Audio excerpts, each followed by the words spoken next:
శ్రీ మహాగణాధిపతయే నమ. ఐం మహాసరస్వత్యే నమ. శ్రీ లలితాంబికాదేవ్యే నమ. రాశిఫలాల కార్యక్రమములో భాగంగా ద్వాదశ రాశుల వాళ్లకు ఎలా ఉండబోతుంది, జూన్ నెల అంతా కూడా 1వ తేదీ నుండి జూన్ నెలాఖరు వరకు కూడా ఎలా ఉండబోతుంది, ఏమిటి, ఏ ఏ రాశుల వాళ్లకు ఎటువంటి ఫలితాలు రాబోతున్నాయి, ఉండబోతున్నాయి, ఎవరికి ఎలా జరుగుతుంది అనేటువంటిది ప్రతి మాసము చెప్పుకున్నట్టుగానే ఈ మాసము కూడా మనం చెప్పుకుంటున్నాం.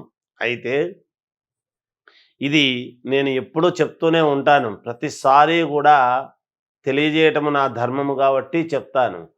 ఏదైనా లగ్నము అనేటువంటిది చాలా ముఖ్యము. ఎప్పుడూ కూడా రాసుల ప్రకారముగా, అంటే కోటాను కోట్ల మంది ప్రజలలో ఈ రాసుల వాళ్ళు ఉంటారు కాబట్టి జనరల్గా 12 రాసుల వాళ్లకు ఎలా ఉంటుంది అని చెప్పడం జరుగుతుంది. అయితే ఇది వ్యక్తిగతంగా చూసుకునేటువంటి వాళ్ళు ప్రతి ఒక్కరూ కూడా మీ లగ్నం ఏమిటి, మీ లగ్నానికి మిగతా గ్రహాలు అన్నీ కూడా ఎక్కడ ఏమేమి ఉన్నాయి, ఏమిటి అనేటువంటిది కనుక ఒక్కసారి మీరు చూసుకున్నట్టయితే అప్పుడు మీ వ్యక్తిగతమైనటువంటి ఫలితాలు ఎలా ఉండబోతాయి అనేటువంటిది చాలా వరకు ప్రామాణికమవుతుంది. అది తెలుసుకోవాలి అంటే ముందు మీరు ఏ లగ్నంలో పుట్టారు అనేది అవసరం. అయితే ఇప్పుడు 12 రాసుల లాగానే మేషలగ్నమా, వృషభ లగ్నమా, ఇలా ఫలానా లగ్నం అనేది ఉంటుంది. ఆ లగ్నానికి మిగతా గ్రహాలన్నీ ఎక్కడున్నాయి, ఎక్కడ ఉండబోతున్నాయి అనేటువంటిది గనక తెలుసుకోగలిగితే మీకు నచ్చినటువంటి, మీకు దగ్గరలో ఉన్నటువంటి అర్చక స్వాములు కావచ్చు, అంటే జ్యోతిష పండితులు కావచ్చు, మీ సౌకర్యాన్ని బట్టి మీరు అది ఎప్పుడైతే తెలుసుకుంటారో అప్పుడు మీకు పూర్ణముగా తెలుస్తుంది అనేటువంటిది నేను చెప్పబోయేటువంటి మాట. అయితే నేను ఎప్పుడూ చాలామంది నాకు ఫోన్లు చేస్తూ ఉన్నారు, గురువుగారు మీరు చెప్పింది చెప్పినట్టుగా రాశిఫలాలు జరుగుతున్నాయి అని. ఖచ్చితంగా ఎక్కువ శాతము 90% నేను చెప్పినవే మీకు ఉండిపోతాయి, ఖచ్చితంగా జరుగుతాయి, అందులో ఎటువంటి సందేహము లేదు. కానీ ఒక్కొక్కసారి వ్యక్తిగతమైనటువంటి కూడా చూసుకుంటే మీకు మేలు జరుగుతుంది అని తెలియజేస్తూ, ఇది అందరూ కూడా తెలుసుకోవాల్సినటువంటిదిగా తెలియజేస్తూ ఉన్నాను. జూన్ 1వ తేదీ నుండి నెలాఖరు వరకు ఎలాంటి ఫలితాలు గోచరిస్తున్నాయి అంటే, ఈసారి కన్యారాశి వాళ్లకు కాస్త మిశ్రమమైనటువంటి ఫలితాలు.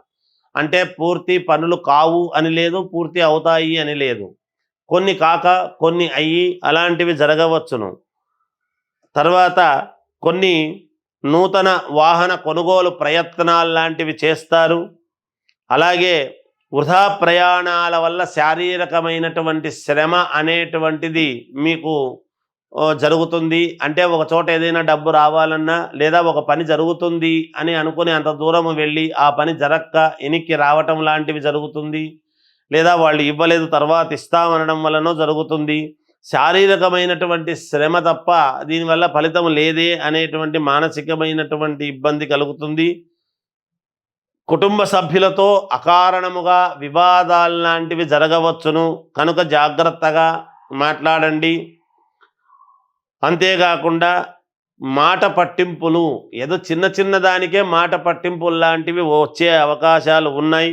ముఖ్యమైనటువంటి వ్యవహారాలలో జాప్యం కలిగినప్పటికీ నిదానముగా పూర్తి చేసుకుంటారు. జాప్యము అంటే ముఖ్యమైనటువంటి వ్యవహారాలలో ఆ సమయానికి జరగకపోయినా నిదానంగా జరిగినా పూర్తి చేసుకోవడం అయితే చేసుకుంటారు గాక. మళ్ళీ ఆర్థిక పరిస్థితి కొంత ఇబ్బందికరముగా ఉండవచ్చును. ఒత్తిడి అనేటువంటిది రుణదాతల నుండి ఎదుర్కోవాల్సినటువంటి పరిస్థితి ఏర్పడుతుంది. అంటే డబ్బు ఇవ్వవలసినటువంటి వాళ్ళు మాకు కావాలి అని తొందర పెట్టవచ్చును. వృధా ఖర్చులు కూడా చేపడతారు, కొన్ని అనవసరమైనటువంటి ఖర్చులు చేస్తారు. వ్యాపారాలు స్వల్పముగా లాభిస్తాయి.